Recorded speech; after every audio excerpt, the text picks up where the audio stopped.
We have to go back in time.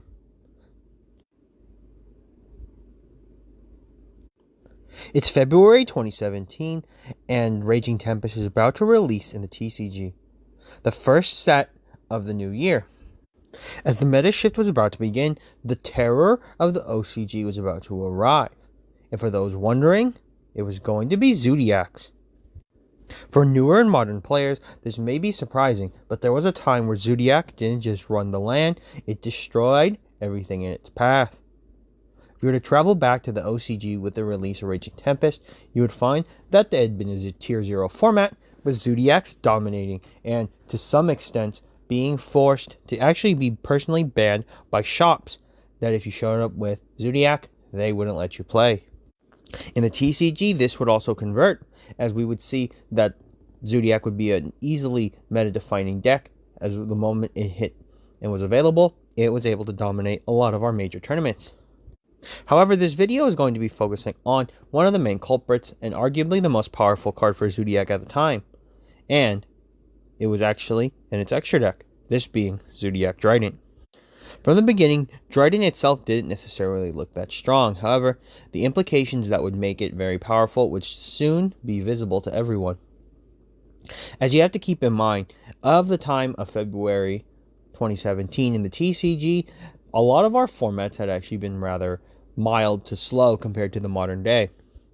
And, for the most part, our normal summons were still important, as many decks still revolved around a similar concept of what the last 3 years had been, from 2014, 15, 16, and even 17, being a balanced format where although games did have a fast pace, there was still some pacing to be between each deck. However, when it came to Zoodiacs, this was something completely different altogether. The ability to have a one-card Xyz monster quite literally broke the game, and when I mean broke the game, it split it on its head. No longer was there a decision to have two monsters. You were able to just simply slap one down and start comboing immediately, setting up boards. Unlike in the modern day where AA Zeus is now a thing, and even Vespanato the Striker to be put on top of these monsters, Zoodiacs relied on their own encompassed engine. And with it, Drident was the icing on the cake. Many will argue that Broad Bull was actually the biggest problem in Zoodiac, as we can see that Drident actually exists in the OCG currently at 1, but we're talking about it at the time and place.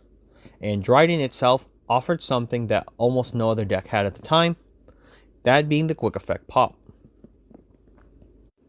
Although this Quick Effect Pop was amazing, it was coupled with the fact that Zoodiac arguably was a part of one of the best search abilities of a deck that has ever had.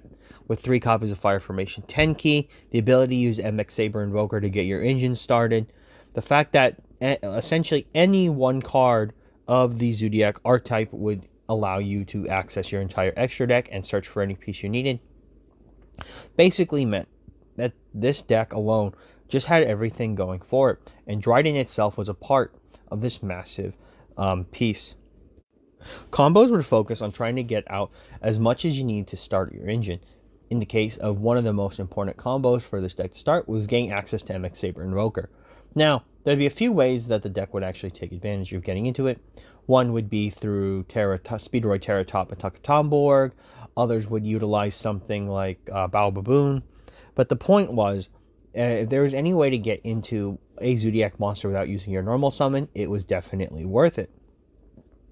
However, in Konami fashion, in order to keep Zoodiac being alive here in the TCG, preventative measures were established, and many cards, unfortunately, were, or as fortunately some people think, were slashed in order to keep Zoodiac Drident around.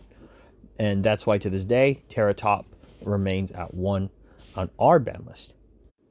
However, the Reign of Terror could not last forever, and 6 months later, this actually happened.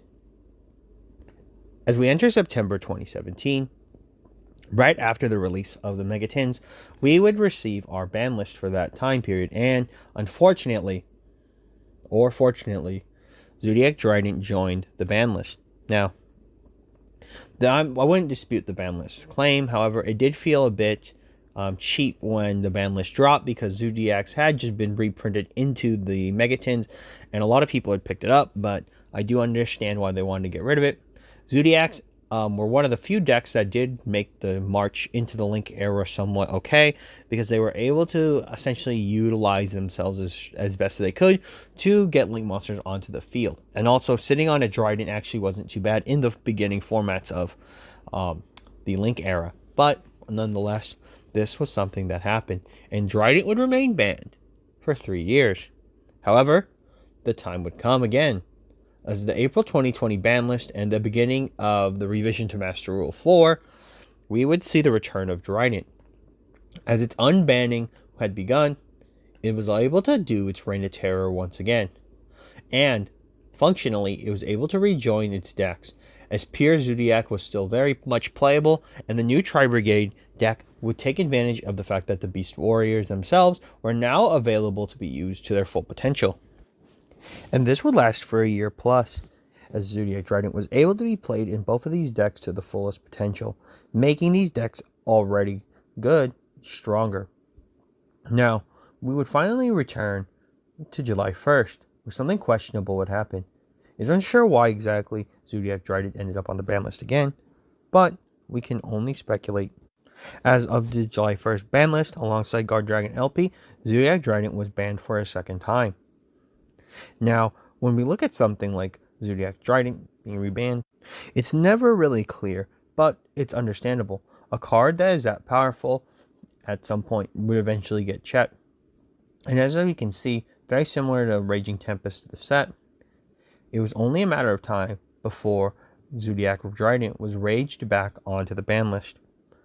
As we can see, by being a one-card Xyz that broke the mechanic, being able to have a really good effect, and also being very viable in many strategies, being searchable and playable, it was only a matter of time. And unfortunately for Zoodiac Drident, its death was by its own design. This is Brad from the Ad Army, signing off. And for all of you out there, to sign on.